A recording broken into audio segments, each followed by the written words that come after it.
Freda Ho was born Chinese, but for the last 3 years she's been regarded as black, at least according to South African law. We've always found ourselves wedged in the middle of being too white for some, too black for others. Freda was born in Johannesburg during apartheid South Africa. Her parents had arrived as stowaways in the 1950s in search of a better life. The early Chinese who arrived in South Africa were obviously not wanted. They were seen as the geel gevaar, which is really the yellow danger, and the unwanted yellow man who had arrived in South Africa. And for a country obsessed with colour, that meant being classified as non-white. It was apartheid South Africa, and some 11,000 Chinese lived in the country. They were kept away from jobs for white people and forced to live in certain areas, but not anymore. 12 years ago, the community took their case to the High Court. It took 9 years, but eventually they got the ruling they wanted.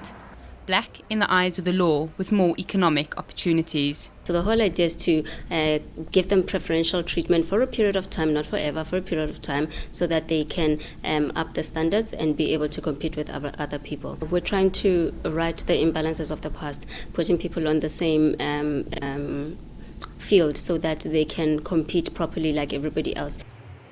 But not everyone supported the move. 3 years on, black South Africans still criticise it. Show me one place in South Africa where Chinese were forcibly removed from and relocated anywhere. You will not find, there's no such a thing. What this has done, unfortunately, this has actually sown the seeds for xenophobia, which is quite unfortunate.